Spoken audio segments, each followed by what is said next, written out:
Okay, ready? Welcome to One Word, Five Questions, episode number 79. Wow. So this was at my request. It's Jefferson's arguments for a Bill of Rights. And I find this, I'm so intrigued with this topic because he wasn't part of the Constitutional Convention, but I feel like he was relied upon heavily for his advice. People trusted him. Well, he was, as I say in a paper I wrote on this, he wasn't part of the discussion on the Constitution, but he was in the background because everybody knew his views on independence and constitutionalism, as you want, or framing or forging a new government, and he was well respected. So he was really part of the conversation in some sense. You're right. See, and that's how it's so funny because I can relate that to even our working relationship. Is I rely heavily on your expertise because I know how thoroughly you've studied Thomas Jefferson, and you're my go-to person for Even anything. though I'm in another planet most of the time, right? Anything I want to know, I can count on you to be objective and accurate.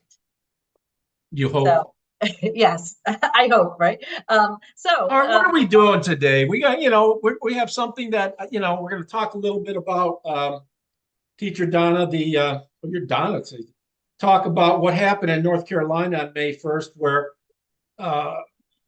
protesters, some of whom were even affiliated with the University of North Carolina, most of whom were probably just shipped in, professional protesters, tore down the American flag. The chancellor came back, put the American flag back up, and the protesters, when he left, wanted to tear down the flag. And these brave young American lads from a certain fraternity came in and rallied around the flag and said, if you want to take this down, try it. Ain't going to happen. So that relates to the first amendment to the Constitution, part of the Bill of Rights. And we're going to be talking about that, aren't we? Yeah, I think so. That's my favorite. Oh, I love talking about the Constitution and the Bill of Rights. It's my favorite topic. If that's all I could ever talk about again, I would be perfectly content. Well, except for giving your credentials. I do enjoy. I'll preface that by saying when you talk about credentials, my pronouns are what, he and him. Oh, I thought it was it. Maybe an it, yeah, or on odd days, she and her.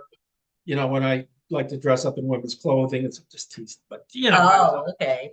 We all have our pronoun. You want to give credentials. I think today the people in the audience want to hear about pronouns. That's just so. Well, your credentials are very important, and this is a good lesson on scholarly resources, on discerning between garbage and scholarly resources. So when you hear from Dr. Holochak, you can count on that he is a professor of philosophy and history, PhD professor of philosophy and history, and he has taught at institutions such as University of Pittsburgh, University of Michigan, Rutgers University, Camden, and Ohio University. And he's published over 27 books on Thomas Jefferson and has written over 200 essays on Jefferson.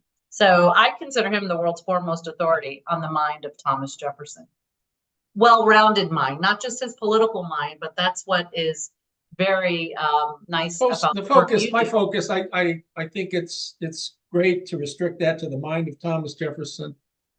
I'm just not interested in things like with whom persons whom he might have slept with and stuff like that, and where people write books on. I've discussed these things.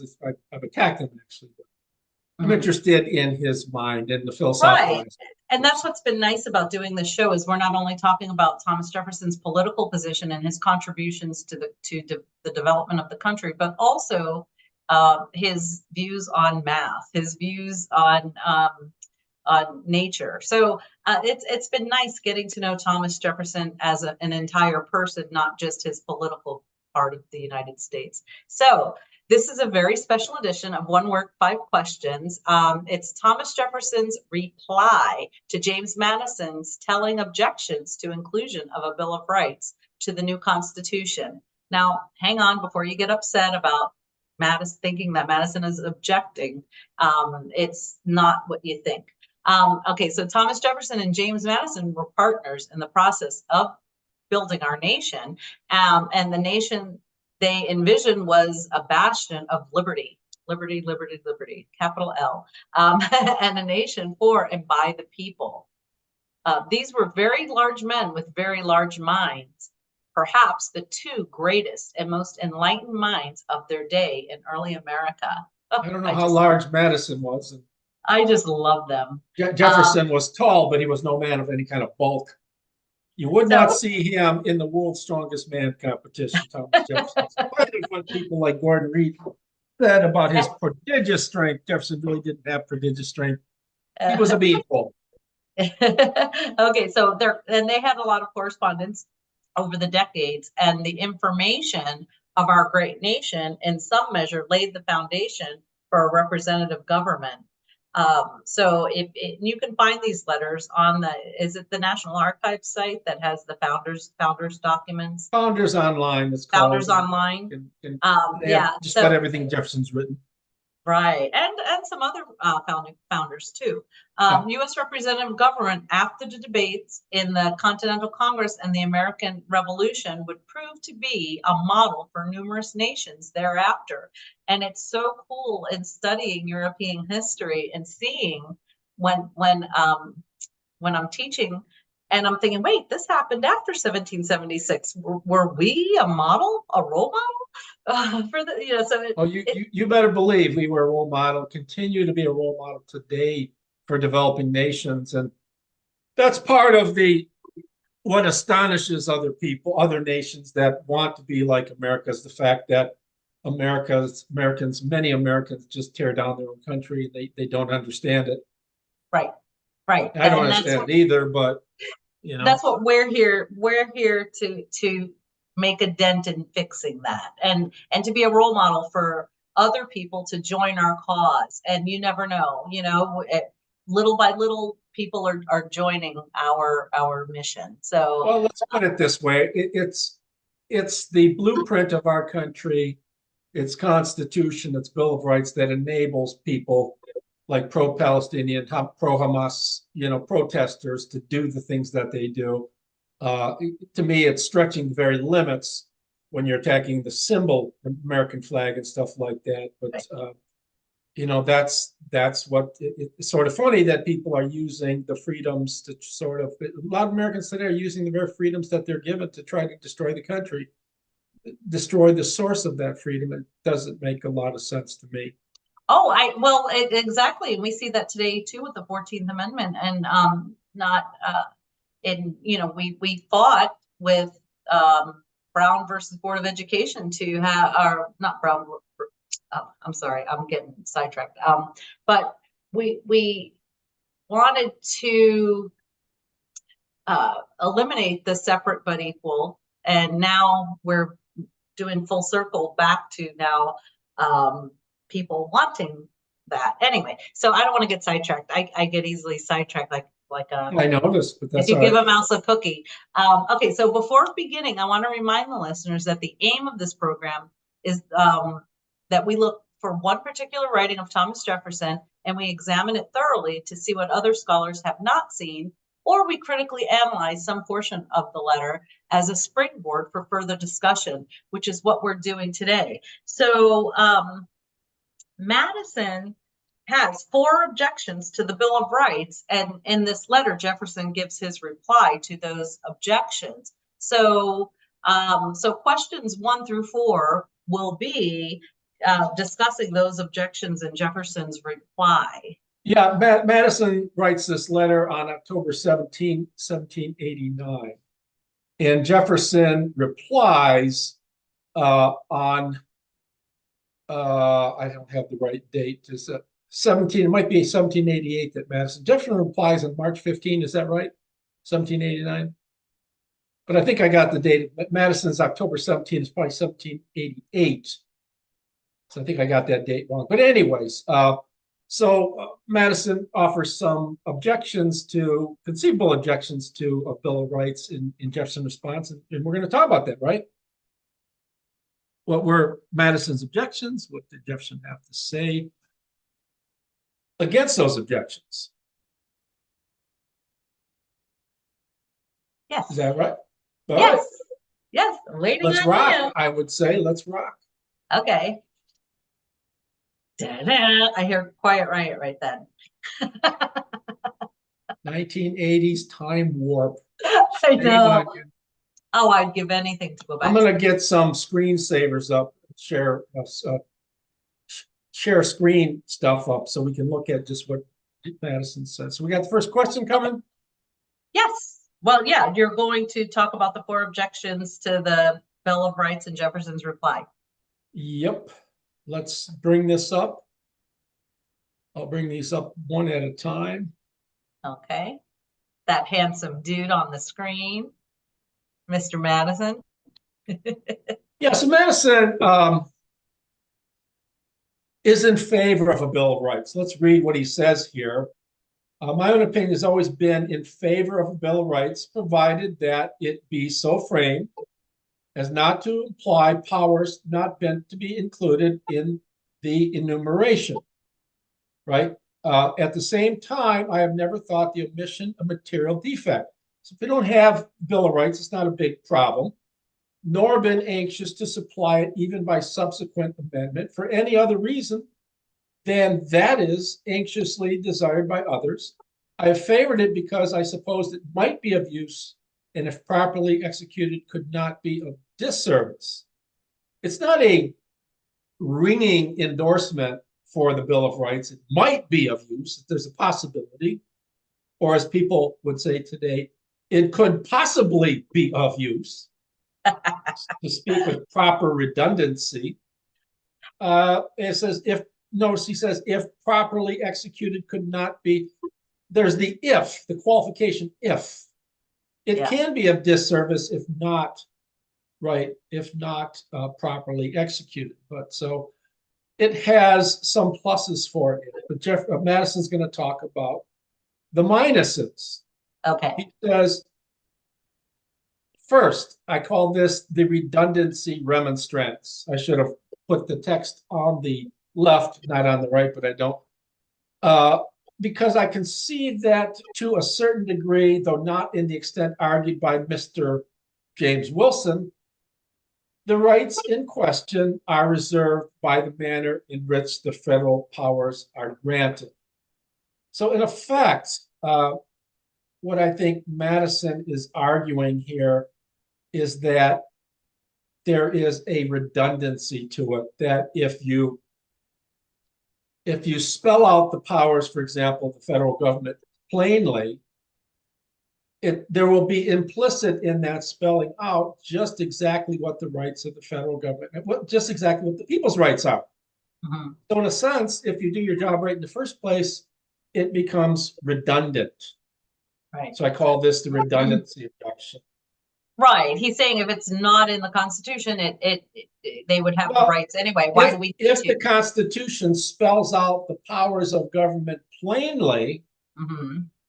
It will be implicit. When I say something implicit, you can deduce from what is said. Right. Right. Right. You can deduce from what it said what the rights of the people are.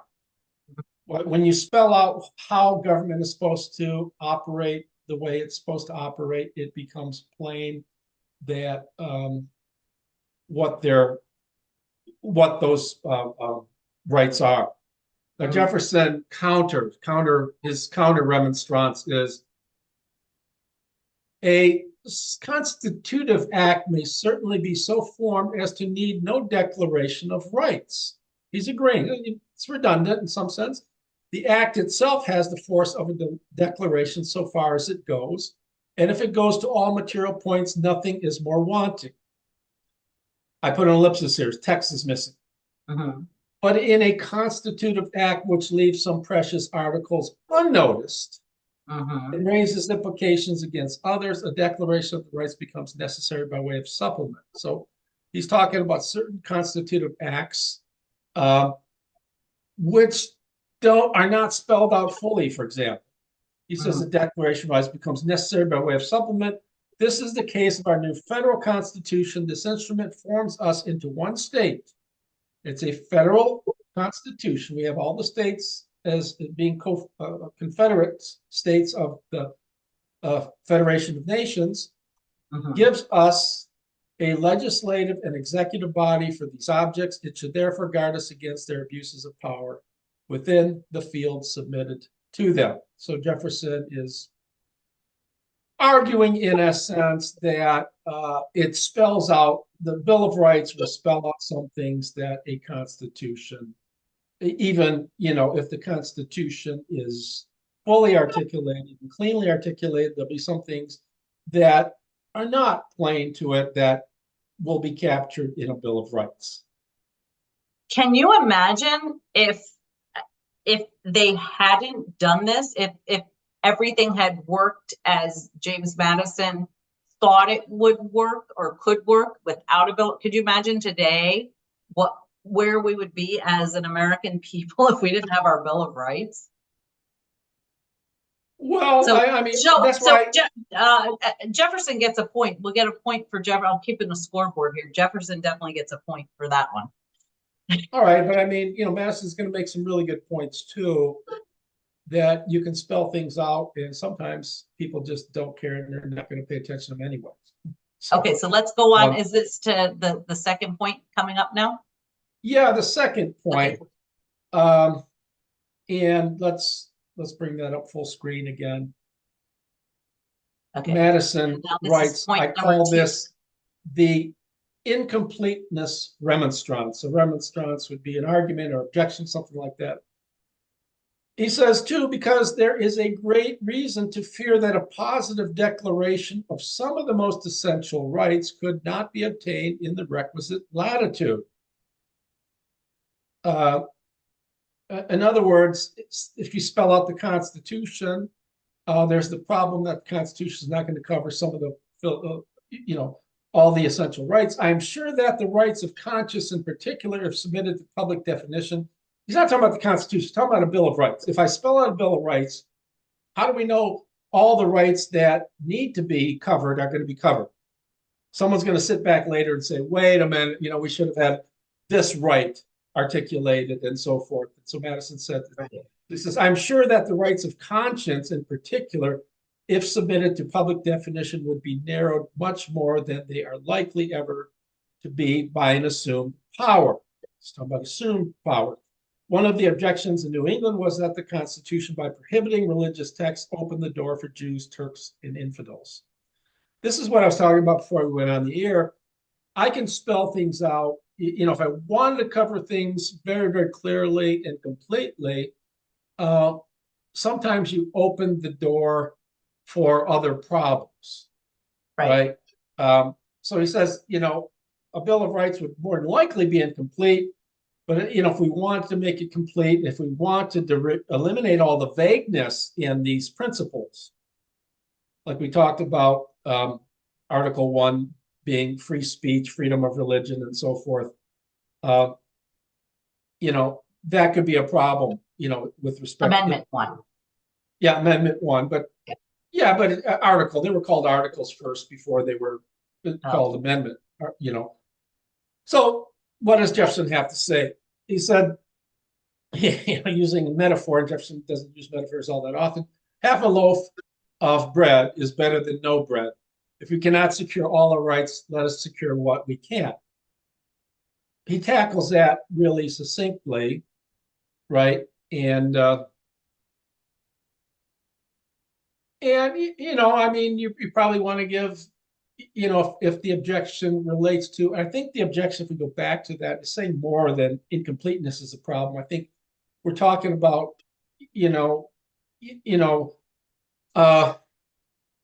well, he's going to mention other problems too. The problem of tyranny of the majority. If the majority of people want something and it goes against, and you have to step on the rights of some of the people, the minority, because of what the majority wants, then that's all well and good and fine.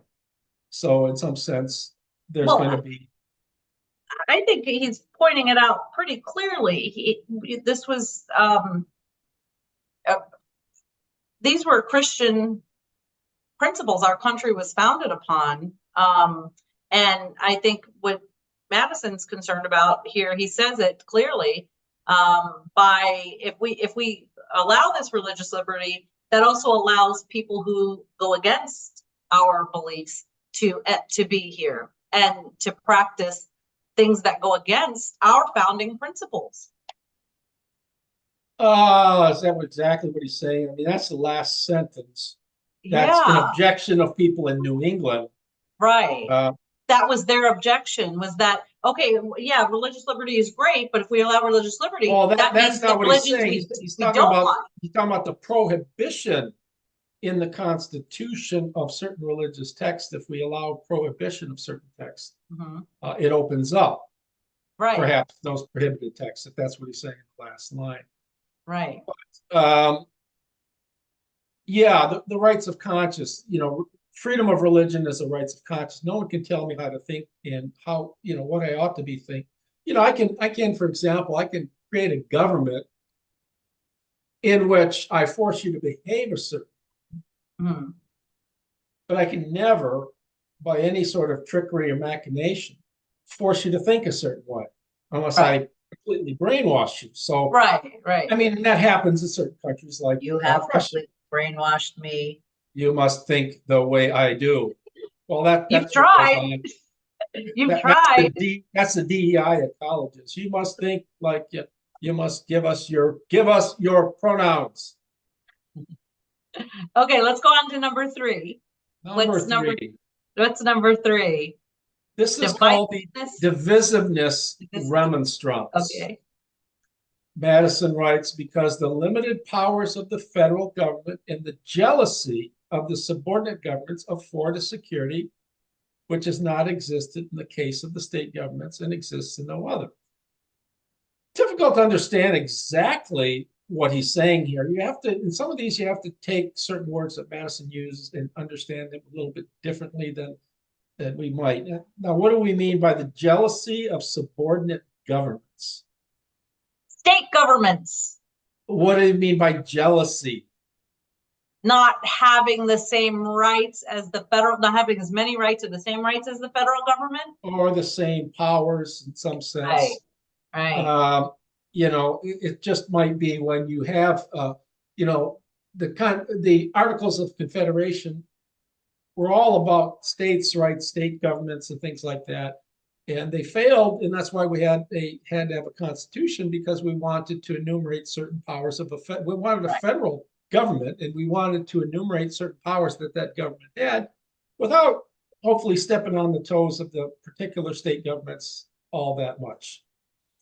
And of course, giving the federal government certain powers, maybe he's taking jealousy in the right way, that that the state governments, because the federal government has certain powers that the state governments don't have,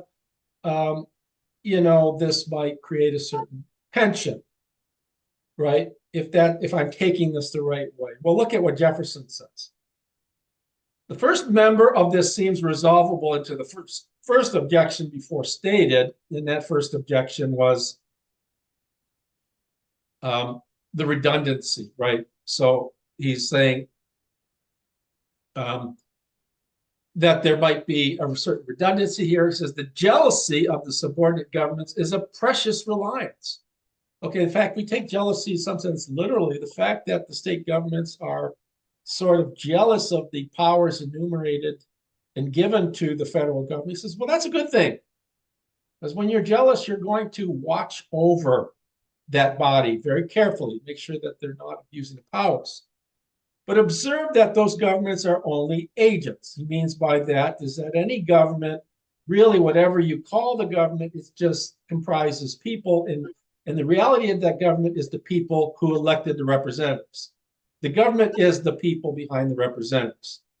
They must have principles furnished them whereupon they found their opposition.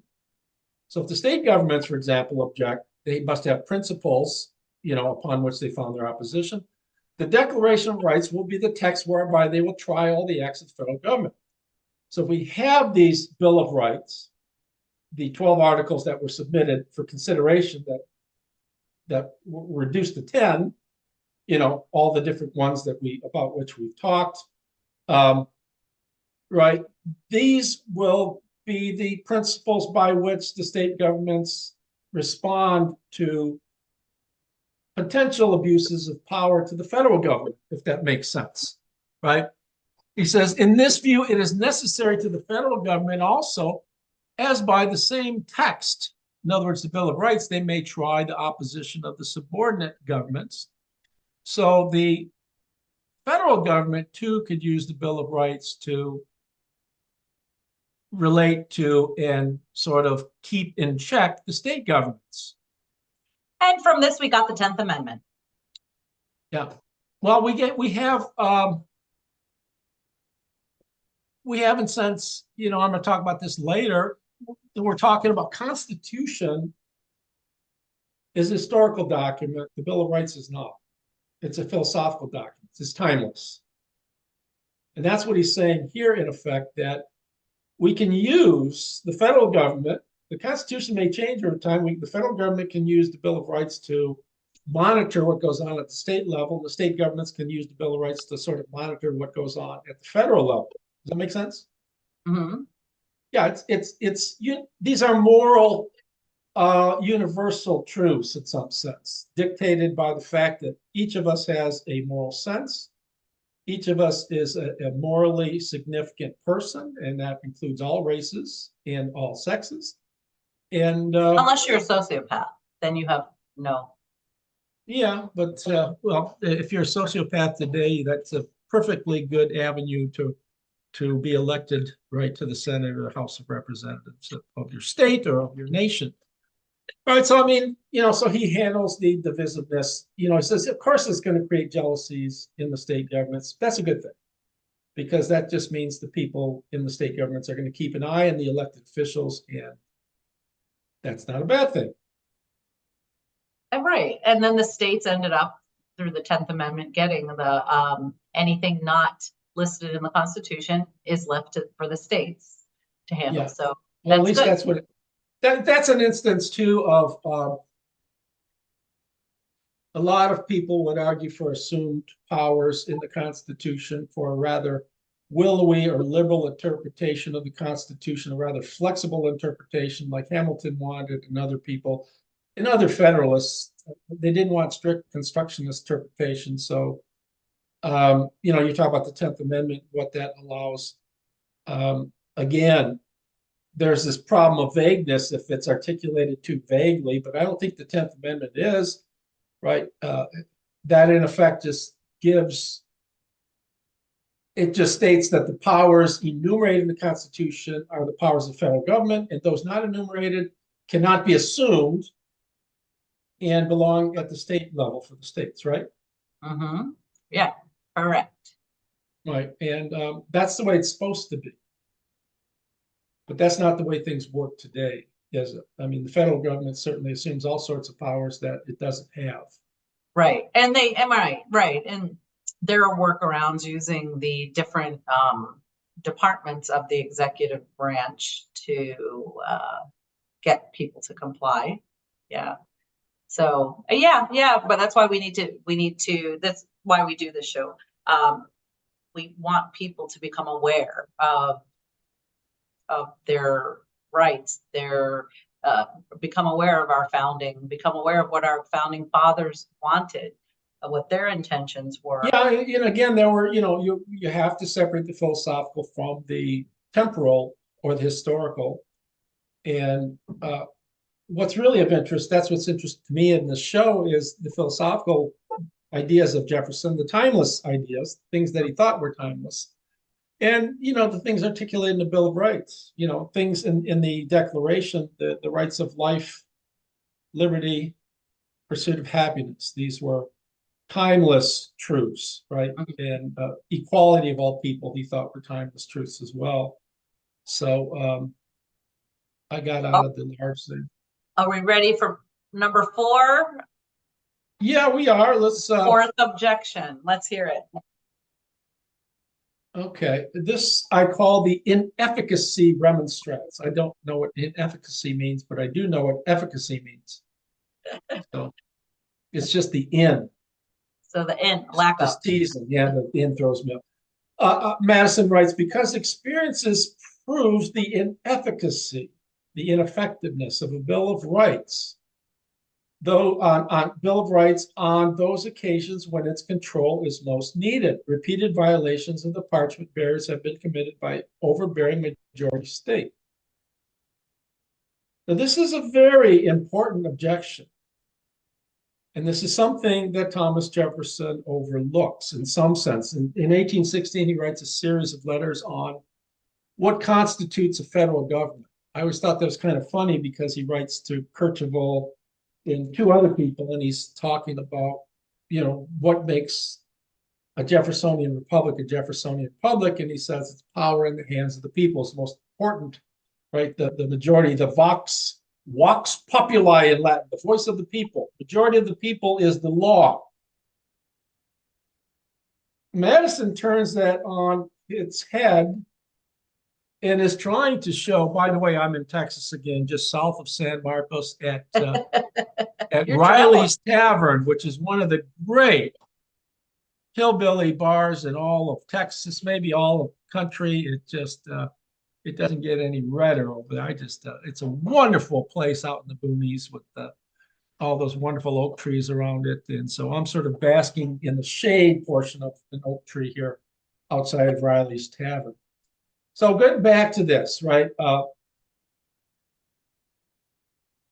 Overbearing majorities, what John Stuart Mill calls tyranny of the majority, that if you allow the majority to decide issues and all, there's a potential problem and a very serious problem that Jefferson really doesn't, he notices, but he doesn't make much of it because it's by definition, a Jeffersonian republic is just the voice of the majority being law. And he says that rather literally to Ken Kercheval in 1816. Madison says, well, there's a problem with that because the majority can prove tyrannical. Yeah. What he means by that is that, look, if majority of, let's talk about freedom of religion. If the majority of people, we recognize freedom of religion as a right. Now imagine if the majority of colonists, say 94% of the colonists happen to be Anglican, Anglicans. Mm-hmm. Now, if were that so, then there would be no freedom of religion, and Anglicanism, as it was in England, would just be the official religion of colonial Americans. By law, it would be made law, and certainly disrespecting freedom. So Madison is pointing out there are just numerous instances where we take rights that ought to be respected, and we disrespect them or neglect them because the majority doesn't tramples on those rights.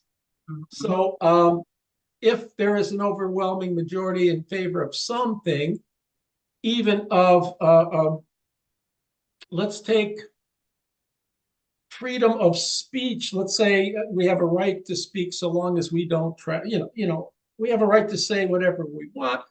If certain people get offended by people using the F word, and all of a sudden anybody using the F word, I've never used it in my life, but everybody uses it, goes to jail.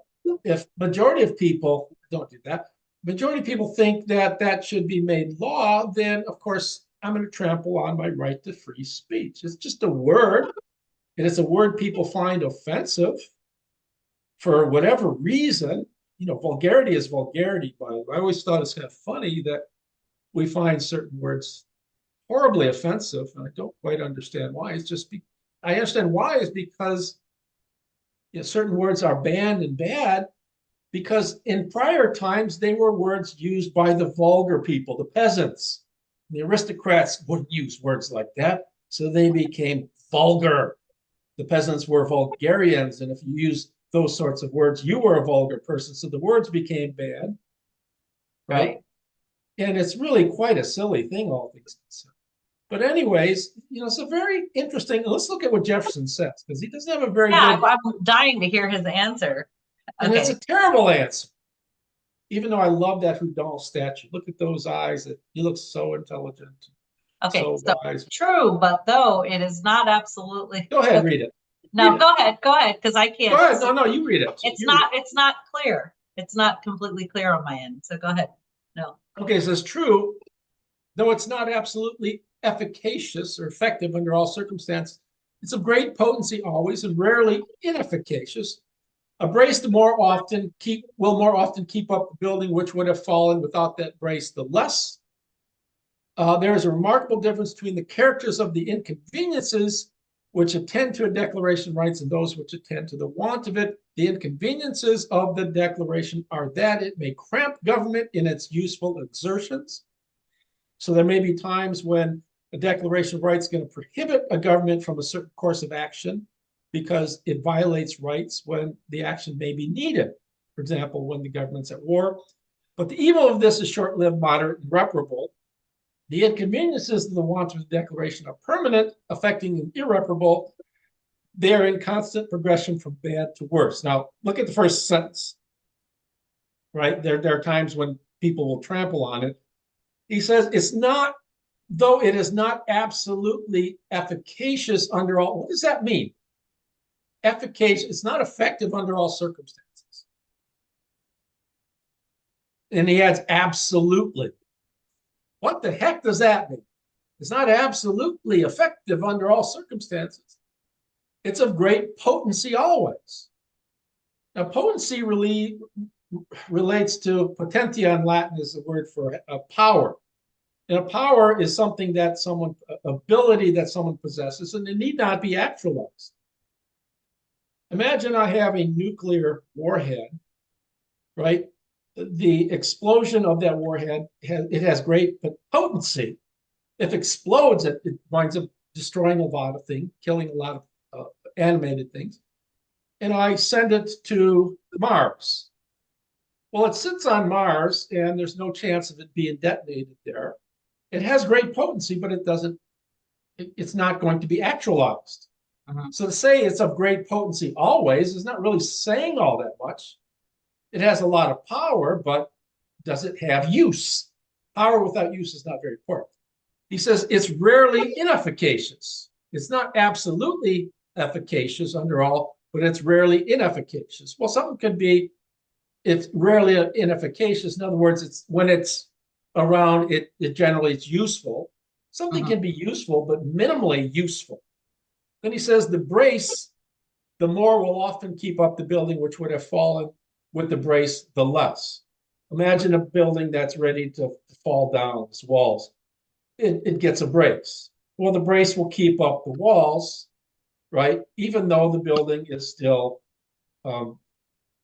tenuous in some sense. The building is still frail and ready to fall. Well, if that's the best you can say about a Bill of Rights, are you really saying a lot? It's like a brace. It's not really a very strong analogy here. So what do we say in summation here? What I want to emphasize is that, as I said before, the Constitution is a historical document, and it needs to be altered, and it ought to be altered when, according to Jefferson, the will of the people changes, and that changes roughly for him every generation or so, every 19 years. A Bill of Rights, in contrast, and this is why he talks about the Bill of Rights being useful for people at the state level governments and people at the federal level of government. A Bill of Rights is a philosophical document, therefore it's a timeless document. It's not bound by circumstances. It's not subject to the fluctuancy of circumstances. Now, what is known to be true for all time might seem too obvious to need expression in a written document like a Bill of Rights. But there have been and there will be times when a document containing your universal truths will be transgressed, and we gave instances in the talk today, in dire circumstances or sometimes for personal gain. Dire circumstances being something like when the nation itself is at stake.